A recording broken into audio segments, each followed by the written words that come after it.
The Man from Earth is a film best described as an intellectual science fiction drama. It was originally a short story written by Jerome Bixby, who conceptualized the idea for an episode of Star Trek called Requiem for Methuselah, and later completed it on his deathbed as a stage play. It follows a conversation between John Oldman, history professor, and his colleagues after they learn that Oldman plans on leaving everything behind, without giving anyone, his friends, a proper explanation. During their conversations, he soon reveals that he was born in the Paleolithic period, making him around 14 millennia old. His friends being all different kind of professionals, archaeologist, art historian, a devout Christian, biologist and an anthropologist. Their discussion is driven by mostly a scientific curiosity, in some cases anger and confusion. It starts off as a hypothetical, as an idea he is researching for a science fiction story, but soon the talking point shifts from hypothetical to a discussion in the first person. The idea is that John Oldman, a Cro-Magnon as he claims to be trying to place himself in a time period, lived through all of human civilization, learned with us as a species and experienced the changes we went through firsthand. He is someone who, in theory, would be the ultimate human experience. He came to be with the dawn of humans and will likely see humanity to the very end. Learning, changing, observing. This movie is interesting for many reasons. The whole thing was shot under 8 days after only a week of rehearsals, with a ridiculously low budget, so there wasn't a lot of work involved in the creation, and honestly, sometimes it shows. It's not a blockbuster, nor something we would normally consider a cinematic masterpiece. The cinematography is often a bit off, with weird angles and awkwardly placed shots. Often it just looks like they try to adapt the stage play as is without properly thinking through how it would translate to screen. The actors' performance is sometimes a bit lacking. The music often doesn't feel like it fits the scene, and sometimes it's so loud you can barely hear the conversations. That happened? Yeah, it's the end of the Pleistocene. But despite all its shortcomings, it still manages to be an engaging and interesting piece of art. The base material is so strong that you quickly forget about all these flaws. John's friends are good point of view characters. It's easy to find one whose side would reflect your own. Their reactions are often emotional but not irrational, which makes the whole thing very human. He has consistent answers to everything. His friends bring up good arguments and contribute to the discussion using their expertise, often calling John out. The movie premiered to a lukewarm reception, but soon it became very popular through peer-to-peer file sharing services. Richard Shankman, the director, publicly thanked BitTorrent users, saying it lifted the profile of the film beyond expectations and urged fans to donate and buy the DVD. It's a favorite of mine, and if you're into unconventional gems, then I urge you to check it out if you haven't already. It also prompts the question I believe we all asked ourselves at least once in our lifetimes. What if I could live forever?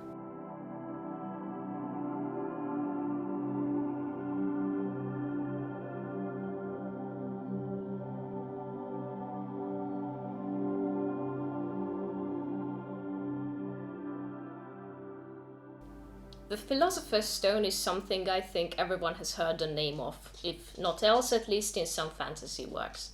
It's a lot more than a fictional thing though. I mean, yes, it is fictional, but all throughout history many alchemists made it their life's work to find or create it. Alchemy was basically a proto-scientific tradition.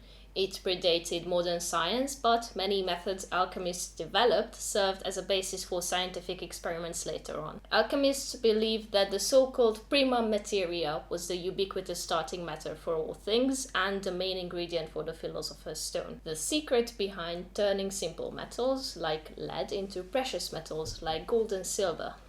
And it also contained the elixir of life. The quest to create or discover it was referred to as magnum opus, or the great work. People seeking it saw it as if they were going after heavenly bliss and enlightenment, a prize of which was apparently immortality as well. The concept of the Philosopher's Stone is interesting in my opinion, not merely because of the inherently fascinating history of alchemy, but because it goes way, way back. It shows that avoiding growing old and dying has always been on humanity's mind.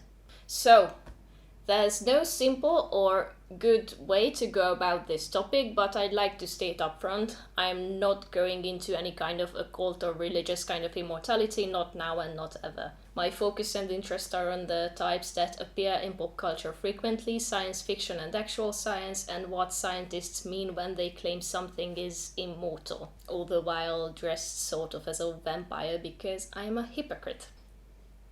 I apologize in advance, this first part is going to be a bit drier as it's mostly called science, but I think it's still interesting and important. You learn that you're immortal and to conceal it. To live some portion of a life. To pretend to age and then move on before my nature was suspected.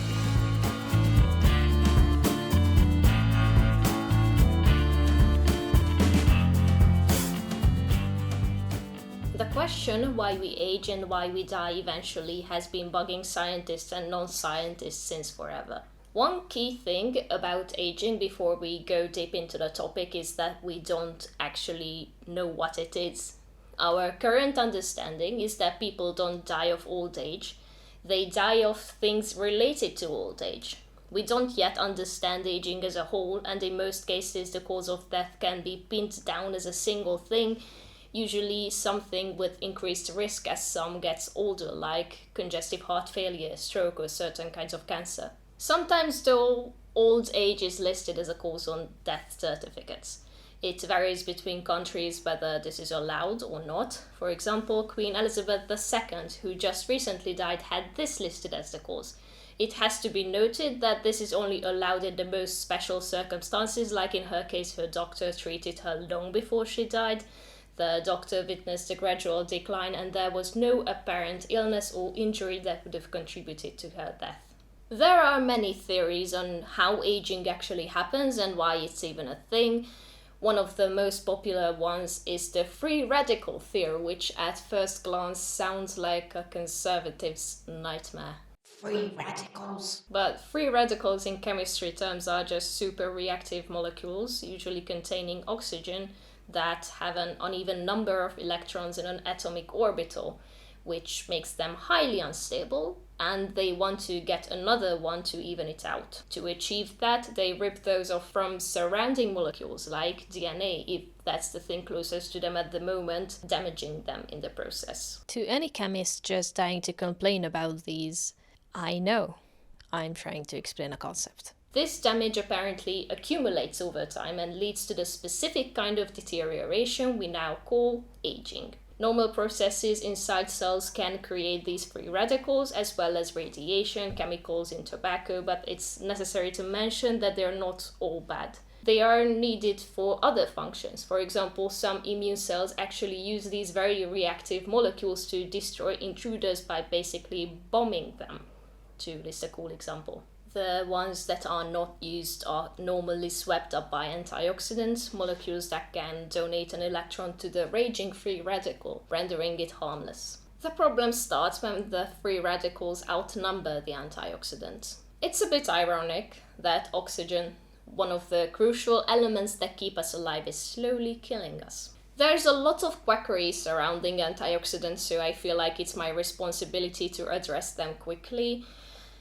Your body produces certain antioxidants and some need to be supplied with diet like vitamin C, but you won't live forever and avoid all and every disease by taking massive amounts of it. You'll just piss it out and develop kidney stones in the meanwhile.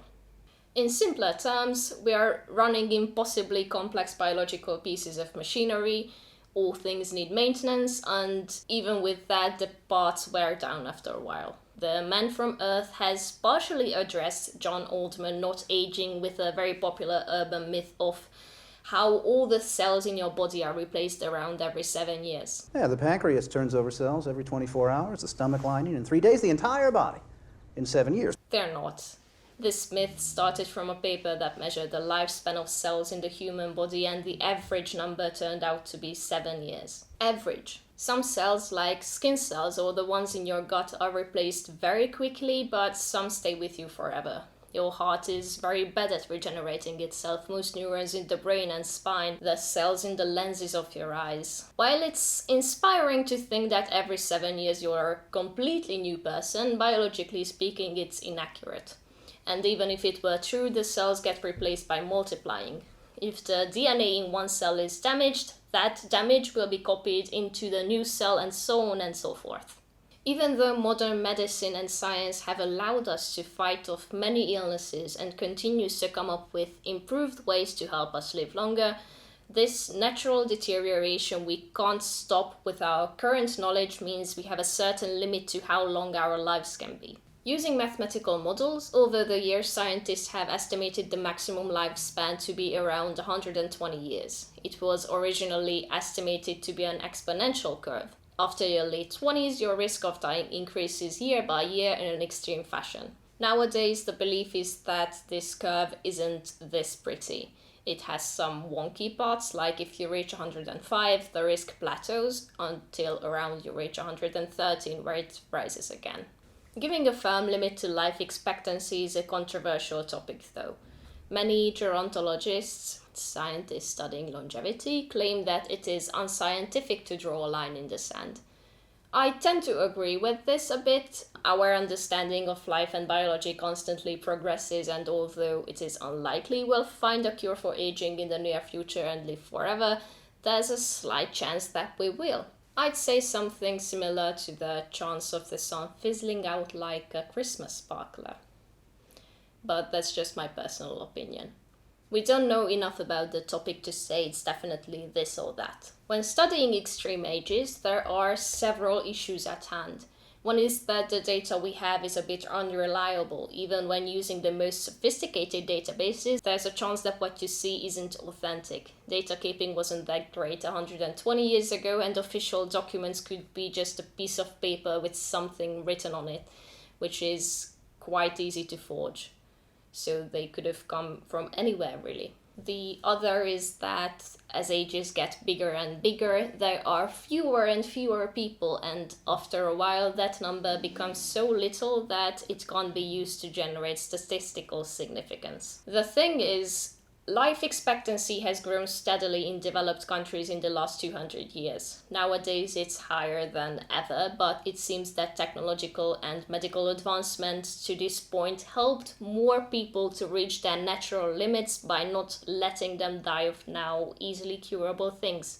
Once you reach the age of 100, your chances of dying are about the same. More people are getting to live to extreme ages, but as of now, we have no way of keeping anyone alive for longer once they reach a certain point. And this is where the other thing comes in. In theory, you could reach the natural limit around 120 years or even more. Who knows? Two scientists studying old age, Stephen Olstad and J. O. Shanky, famously made a bet in 2000 that the first person to ever reach 150 years has already been born by then. It could be any one of us, but deep down we all know it's Chris Traeger. Scientists believe that the first human being who will live 150 years has already been born. I believe I am that human being. The thing is, would you actually want to? When most people talk about living long, they usually put a big if before that. I'd love to live to 100 if that means I'm happy, not confined to a bed where I don't even know where and who I am. And this is an important thing to consider. Every third person over 90 will develop some kind of dementia. Eternal living and eternal youth are not the same thing. Okay, now let's talk fiction.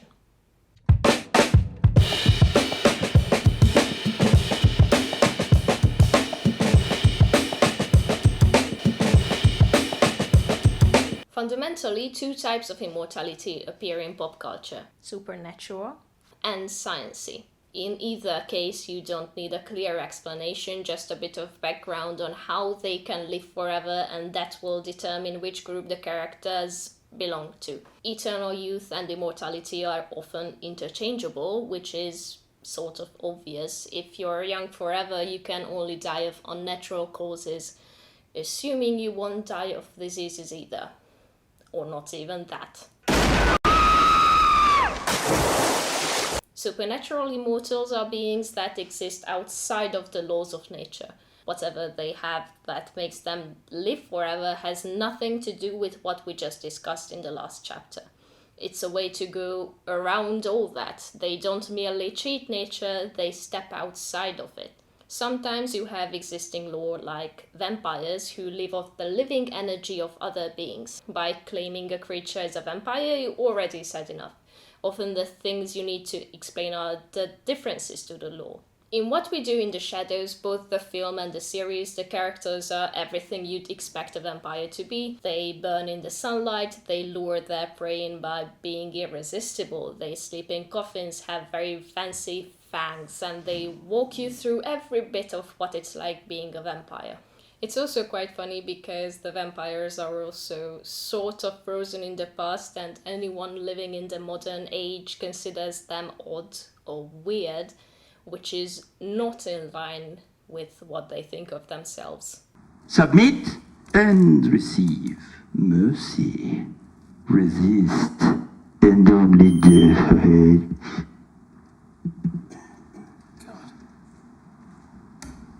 Thank you for your input, Mr. Nandor. This whole bit is off topic, I just think it's hilarious. And in Twilight, for example, they sparkle in the sunlight instead of burning to ashes, and they can run really fast. You better hold on tight, spider monkey. It's not just vampires though. In Highlander, immortals duel each other for There can be only one. according to a prophecy. And in Death Becomes Her, two rival women become immortal after drinking a magical potion, and they can't die. Not even when blasting literal holes through one another. On guard! Bitch! Being one of the rare cases when being immortal means they won't even die of unnatural causes. Not to say science-y immortality is very different to supernatural, but here you won't get away without a tiny bit more detailed how, and specifying that it's definitely science and technology that makes people immortal. Because if you don't, it's not science fiction. That's the whole point. It doesn't have to be a thorough or even a good explanation, you can just claim that it's technology or something and that's how they live forever. But you do need to mention it. In The Man from Earth, John Altman is immortal because of some biological quirks. He doesn't age because his body is so good at regenerating itself. In Mr. Nobody, medical and technological advancements made everyone young forever, and Mr. Nobody is the last person to die of old age on Earth. In Altered Carbon, people have a disc implanted at the base of their skulls that contains their consciousness, and if their body dies, they can, in theory, live on. Similarly to some episodes in Black Mirror, like San Junipero, where people can load their consciousness onto stuff and live an afterlife in a digital realm. In most cases, immortality doesn't exist on its own. Most of the media isn't about exploring how someone becomes immortal, how the biology or magic works behind it, but it's rather a tool. It exists to explore the character's relationship to immortality and at the same time to confront the viewer of their own mortality. We already know what it means to be mortal. We all have to face death at one point. It's the only thing in which we are all truly equal. We can gather knowledge and put it all together in a documentary and discuss whether it would even be possible. But we are more interested in the human aspect of how someone would deal with their own immortality rather than how it works. But look at them now. Listen to their dialogue now. I'm afraid I cannot hear any. Because it has all been said. Everyone has heard everything, seen everything. They haven't had to speak to each other in 10 millennia. There's nothing left to say. Can't you see, Captain? For us, the disease is immortality. Even The Man from Earth, where the story centers entirely around John's immortal nature, discusses how it works in very little detail, and the focus is on his relationship to it and his friends' reactions. Dividing these into further subcategories, from now on solely focusing on sciencey stuff, I'd group them into biological immortality and symbolic immortality groups. Biological immortality meaning the kind where the body doesn't die. Aging or no aging, the person is able to live as long as they wish due to biological quirks, advancements in science, etc., without replacing too many parts of themselves. John Oldman, again, he's biologically immortal. But aside from him, to show a different kind of example, people in the 2011 movie In Time are biologically immortal according to this classification. They age until they are 25. After that, they have to work to earn time. People have the means to be immortal, but really it's just an in-your-face type of allegory to capitalist systems, where the currency isn't money but time instead, and the rich hoard time and the poor die very young. Moving on. In symbolic immortality, it's not necessarily you that lives on. Altered Carbon, the series I already mentioned, where people's consciousness is stored in a disk that can be taken out of the body. The biological material is just a sleeve. The person isn't considered to be part of it. Real death is when the disk gets damaged. They can blow the sleeves apart even. It doesn't matter in this context because it's not what they consider to be the person. It's illegal, but they can make copies of themselves if they want to, and if they have the money, store it in a facility in case they died for real and wanted to come back from that. To classify this as immortality, we'd have to accept that who you are has nothing to do with the biological material your consciousness is a part of. Are your thoughts, feelings, experiences make you who you are, or is it something else? These things might shape it, even define it to a large extent, and this is where we dive into deep philosophy for a moment. Are the specific neural connections in your brain that make you you, or is it connected to the biological material in which it resides? If consciousness is biological, even if there is a way to replicate it exactly, then it won't be the same consciousness. It won't be yours. It would only be a copy of it. And I think most people would be interested in preserving their own consciousness, not the idea. It's not strictly one or the other, though. This is where the fascinating question comes up. At what point does it stop being you and starts being someone or something else? The ship of Theseus, according to the mythology, was the ship Theseus, the Greek hero, escaped on after he slayed the Minotaur.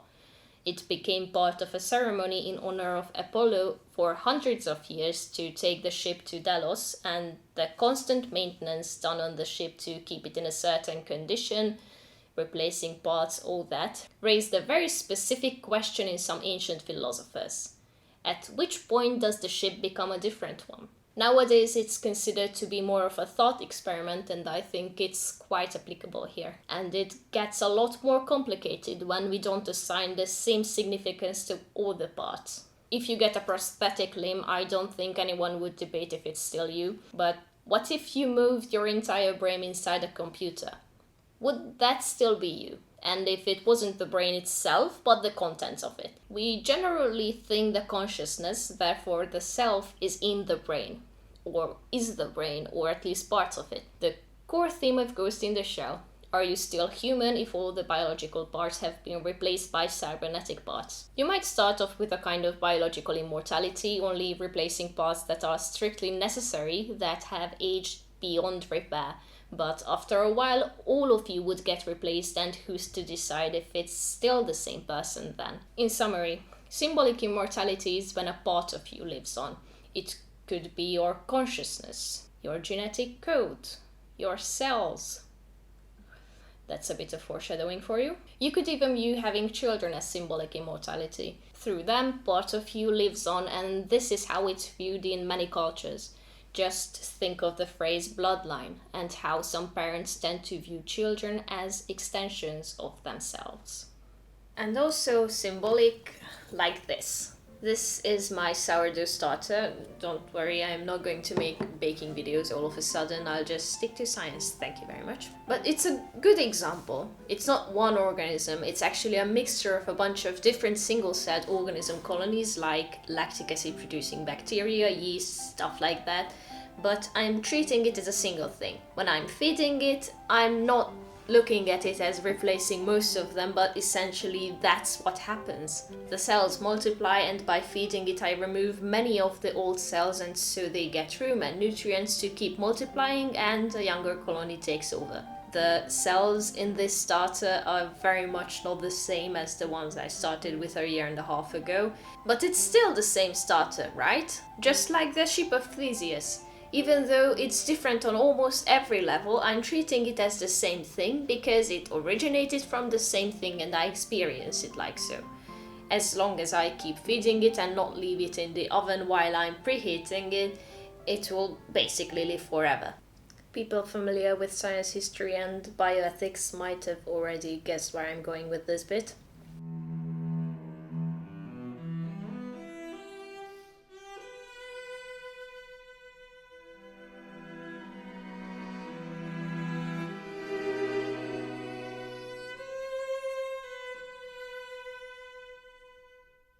Oh, you almost thought we wouldn't go into bioethics in this video, did you?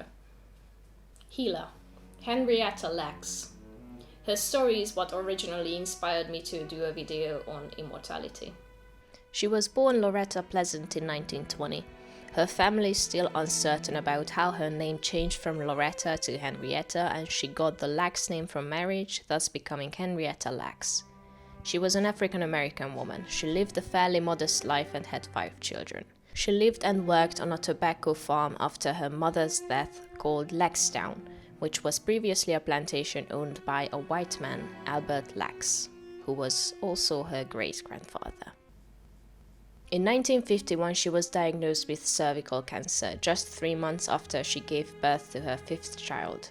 Upon examination at Johns Hopkins Hospital in Maryland, a sample was taken from her tumor without her knowledge and sent to George Otto Gay, a cell biologist who had been trying to culture cancer cells for a while then. All of his previous attempts were unsuccessful. She died only about 9 months later at the hospital after her treatments failed, and a partial autopsy revealed her cancer had spread all across her organs. Her cancer cells were the first Gay's lab were able to culture successfully, and they established the HeLa cell line. Kept under certain conditions, the cells were immortal. Scientifically, when scientists say something is immortal, such as the HeLa cell line, they always mean a type of symbolic immortality.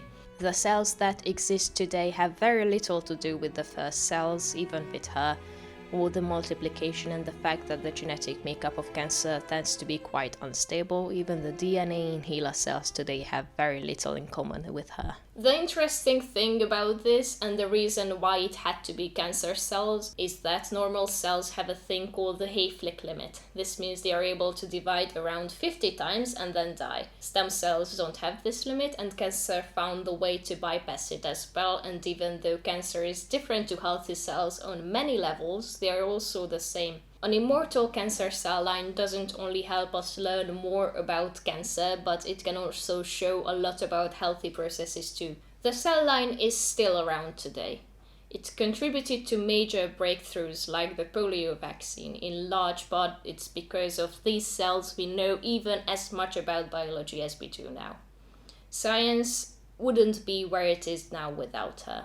But she didn't know about any of this. Gay never met her or told her that her cells were used for research. Back when the sample was taken, she agreed to a surgery. Not this. A microbiologist in the lab allegedly reached out when she was dying in the hospital to tell her that she's going to contribute to science a lot, and she was glad. But I have my doubts this even happened. Her family found out that her cells were alive 25 years after her death, and being black people in the 1950s-1970s in the US and descendants of slaves, they weren't very educated people. Their reactions were absolutely justifiable for someone who didn't understand this whole thing. To be fair, most people wouldn't have understood it regardless of race, but the point is, they were especially vulnerable people. When the family learned about all this, the cells were already being sold for $25 a vial. They were tested by researchers for all kinds of things. They told them it was a checkup to see if they had the same kind of cancer she did.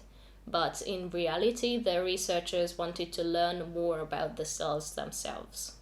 The question of ownership when it comes to a body is a complicated one.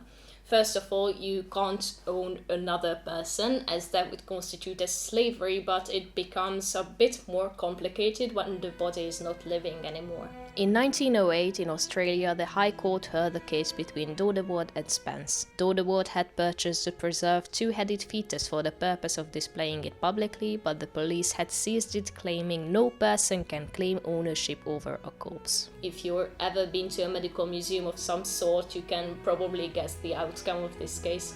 It was ruled that a human body or parts of a human body can become property if it undergoes a process involving a skill set that makes it different to a corpse awaiting burial if no person entitled to it, a relative I assume, wants to bury it, and if there are no laws in place that would prohibit the ownership. A Supreme Court case in 1980 in the US ruled in favor of Ananda Chakrabarty, who engineered a bacteria that was able to consume oil and help clean up oil spills. It was stated that these organisms weren't naturally occurring, so they were rather works of engineering and human ingenuity, therefore patentable. Similar thing as the previous case, they went through a significant transformation which wouldn't have happened without human intervention and therefore could be considered property. This sort of sets the base for what came later.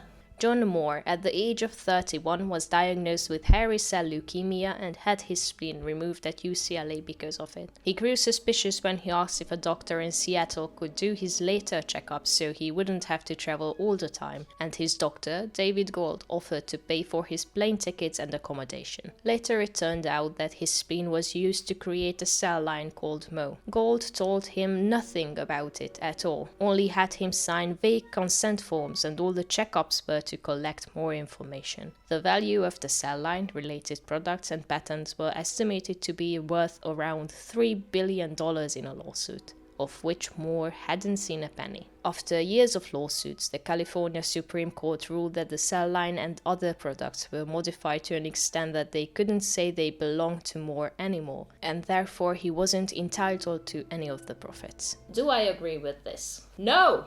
I think Gold did a very shitty thing by not telling Moore what he was actually doing with his tissues and not involving him. He could have easily split the profits, and he actively chose not to do that.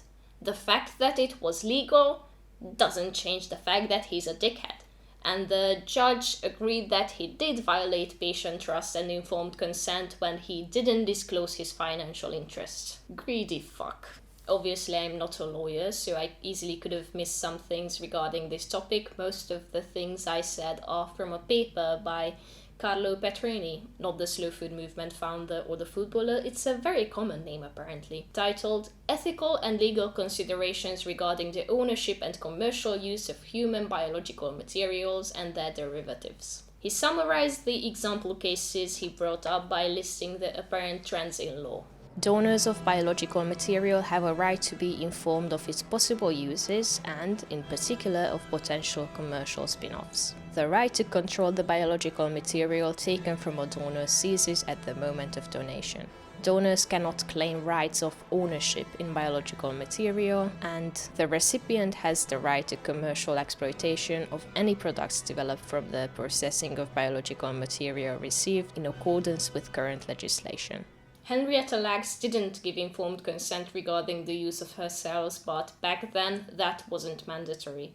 In 2021, the Lacks family sued the biotech company Thermo Fisher for unjust enrichment, claiming that not Henrietta nor any one of her family members knew about, let alone authorized the commercial sale of her cells. The case is still ongoing, and it'll be interesting to see the outcome for two main reasons. One is the obviously troubled racial history of medical research in the US and the world, and the other, people got rich from HeLa and her family lived in poverty. Their claims were over the years that if her cells did provide as much value to medicine as everyone says, why is it that they can't afford health insurance? So, where am I going with all this? Immortal cell lines, such as HeLa and Mo, are, as I mentioned, symbolically immortal, and legally speaking, they are not part of the person they came from. They are able to multiply indefinitely under certain conditions that would have never happened in nature. Philosophically, that's up for debate. They are part of a person the same way, and please don't take this the wrong way, as children are. They originate from parts of you, but later they grow up to be separate entities. But it's important to remember where HeLa came from and how all of that happened. We shouldn't separate the problematic history from any tools. The book about her and the cell line, Immortal Life of Henrietta Lacks, should be mandatory reading for every scientist. In my opinion, Henrietta Lacks's immortality lies less in the cells themselves, but more in the acknowledgement of her unmeasurable contribution to science.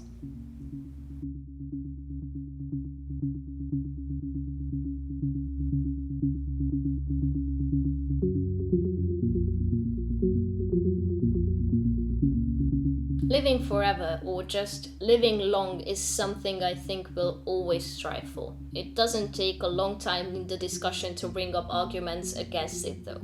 We most likely don't want to live long despite everything. We'd want to live long if that would actually mean quality life. If you're the only one, then you might also have to face the consequence of losing everyone you love gradually.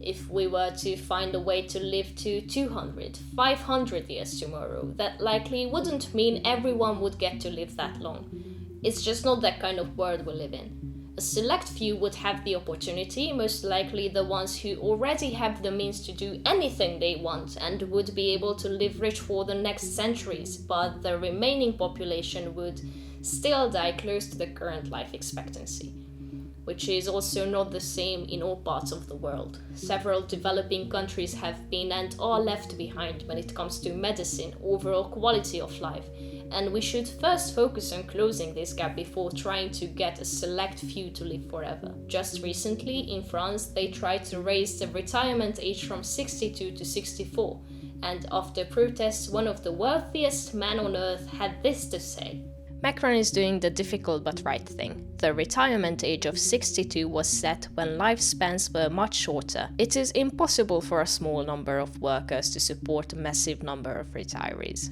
In our world, if people suddenly lived decades longer, it likely wouldn't mean adding years to retirement.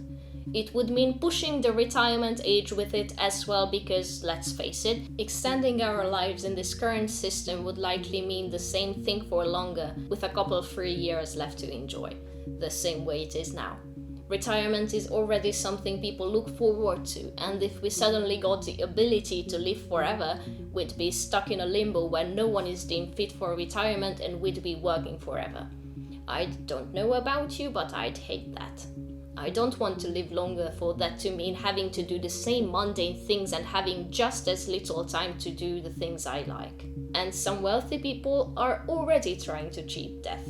Such as Brian Johnson, the ultra-wealthy tech entrepreneur. He's the founder of the online payment system Braintree, which was acquired by PayPal for $800 million in 2013. He's involved in Project Blueprint, in which he spends around $2 million a year to not look like, be biologically 18 years old. He's working with a team of doctors and scientists and does a multitude of experiments and treatments to reverse his aging and to find an overall cure to it. He embraces a strict regimen in which he is not allowed to do, eat, or pursue anything that doesn't bring him closer to his goal of living forever, and calls it his autonomous self, where his desires are all eliminated and all decisions are made by a set of measurements. His page is just a word salad of sciencey and techie stuff, but I'll admit, it must take a lot of discipline to do all this constantly.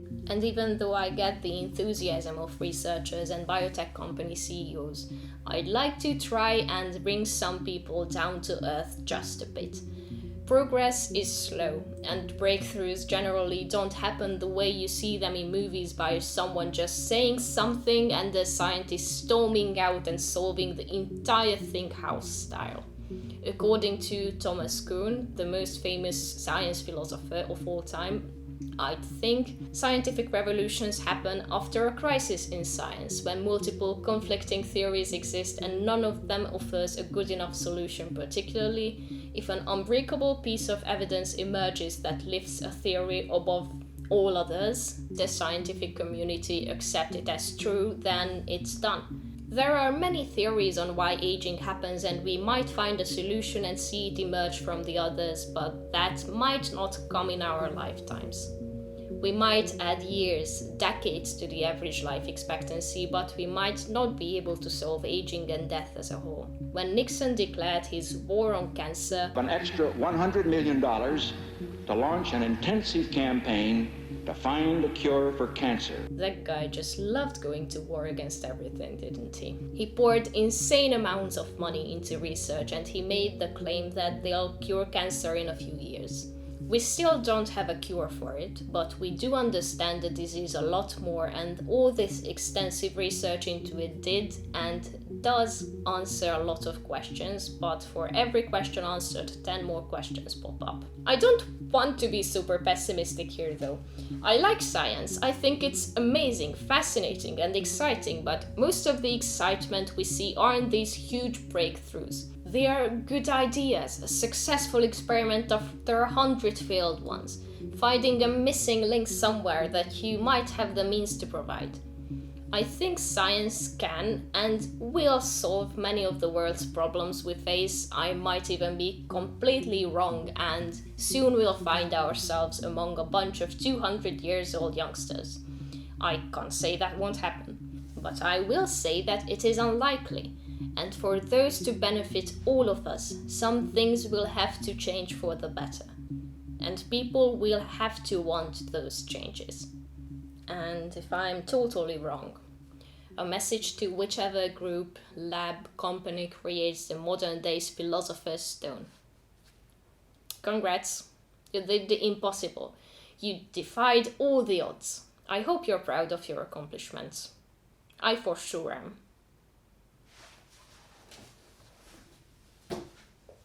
Now offer it to everyone.